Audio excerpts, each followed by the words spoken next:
Kau Cinta Part 2. Kamu keluar dari pintu rumahmu, derap langkah kakimu menuju ke gerbang.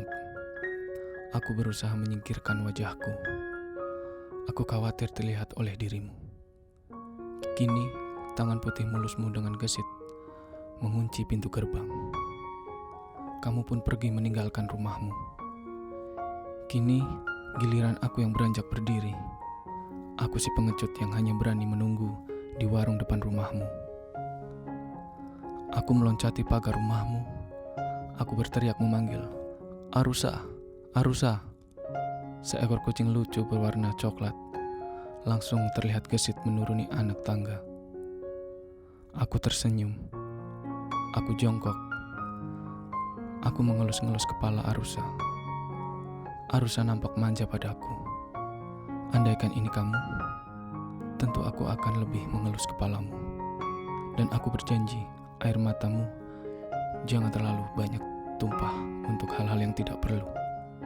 Tetapi sekali lagi, itu hanya bayangan dan harapanku. Aku mengeluarkan makanan kesukaan Arusa dari balik kantong celanaku. Aku taruh makanan itu di halaman rumput rumahmu.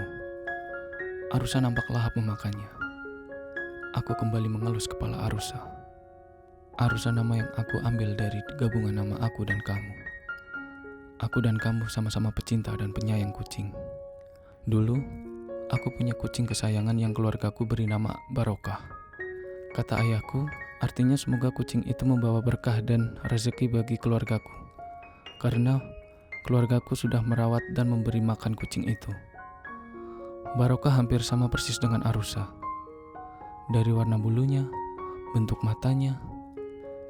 Hanya saja bulu Arusa nampak lebih lebat dari Barokah. Aku bisa tahu dan mengenal Arusa itu dari postingan-postingan kamu. Di situ, aku bisa menyimpulkan kalau kamu juga adalah seorang penyayang dan pecinta kucing. Oh iya, sebelumnya aku lupa. Arusa adalah pemberian nama dariku.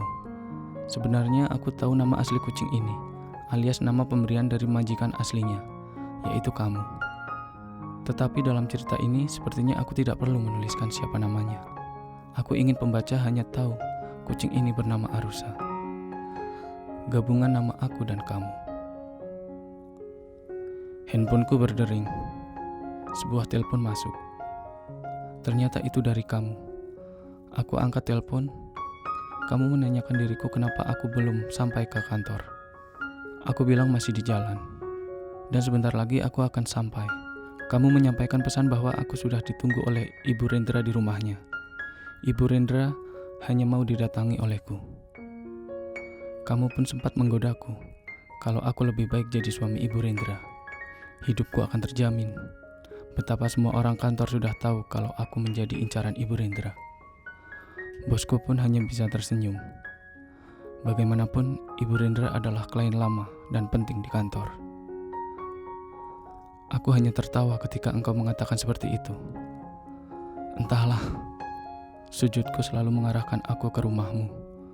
Doa-doaku pada Tuhan selalu berwujudkan bayangan wajahmu. Haruskah aku mengingkari hati dan berkhianat pada Tuhan jika aku harus mengiyakan bersama dengan Ibu Rendra? Godaanmu itu sama persis dengan yang dilakukan oleh teman-teman kampusku dan juga keluargaku. Aku menceritakan engkau apa adanya. Teman-temanku menyangka kalau sedang dibutakan oleh cinta. Aku orang yang selalu melihat perempuan dari agamanya. Tetapi kini, aku malah menjatuhkan hati dan rasaku padamu. Aku bercerita engkau yang akrab dengan minuman-minuman beralkohol. Engkau yang hanya menjadikan mukena dan sajadah lebih banyak sebagai pemanis meja kerjamu. Dan engkau yang tidak mau kalau disebut sebagai perempuan yang baik. Engkau selalu mengatakan kalau kamu itu orang jahat. Dan aku hanya tertawa. Aku menceritakan semuanya tentangmu, bukan aku bermaksud membuka aibmu. Kalaupun itu aibmu, aku tetap akan bangga. Aku tidak malu. Mungkin bagi sebagian orang, menganggapku aku sudah dibutakan oleh cinta. Aku pun sempat mempertanyakan kepada diriku sendiri. Tetapi kemudian, aku mendatangi sang pemilik hati ini. Orang yang paling bertanggung jawab terhadap urusan hati, membolak-balikan hati, yaitu Tuhan. Dan seperti paragraf sebelumnya, yang aku ceritakan kunci jawabannya masih kamu. Pernah suatu waktu aku duduk termenung di sepertiga malam. Aku mempertanyakan segala isi hati dan perasaan. Tuhan seolah-olah mengajak aku untuk kembali mendengar kata-kata yang pernah kamu ucapkan. Dulu aku tahu kalau kamu membenci seorang teman kantor karena dia perempuan yang selingkuh dengan teman satu kantor. Dua orang ini mengkhianati pasangan masing-masing. Aku pun berpikir, jika kamu bukan perempuan baik-baik, kenapa kamu peduli sekali dengan hal ini? Aku tersenyum. Kamu memang perempuan baik. Jika kamu sudah mengingat cinta nanti, kamu tentu tidak akan melakukan perbuatan ini karena ini perbuatan yang kamu kutuk. Aku pun pernah mendengar tak secara sengaja, kamu yang melarang temanmu yang ingin pergi ke luar negeri menemui seorang laki-laki di sana. Aku masih ingat kata-katamu. Kalau dia laki-laki yang baik-baik, kenapa dia nggak mau kalau kamu pergi berdua bersama saudaramu? Mengapa laki-laki itu minta kamu pergi sendiri? Aku yang sedang berjalan mendengar itu hanya tersenyum. Mungkin ini alasan Tuhan membuat aku tetap menaruh hati padamu. Karena aku tahu sebenarnya kamu memang perempuan yang baik. Halo, halo, suaramu terdengar di ujung telepon. Aku langsung tersadar dari gumpalan pikiran yang asik sendiri tentangmu. Seperti biasa, kamu yang selalu jutek padaku, memintaku untuk cepat menemui Ibu Rendra. Aku pun menjawab, iya. Aku menaruh handphoneku kembali ke dalam saku jaket yang aku kenakan. Aku mengelus kepala Arusa sebagai tanda pamit hari ini. Aku meloncati kembali pagar rumahmu. Aku pandangi rumahmu. Tiba-tiba Arusa melihat kepadaku dari arah balik pagar rumahmu. Mungkin Arusa merasa kasihan padaku karena aku tidak berani menemuimu. Aku hanya berani menemui kucing kesayanganmu.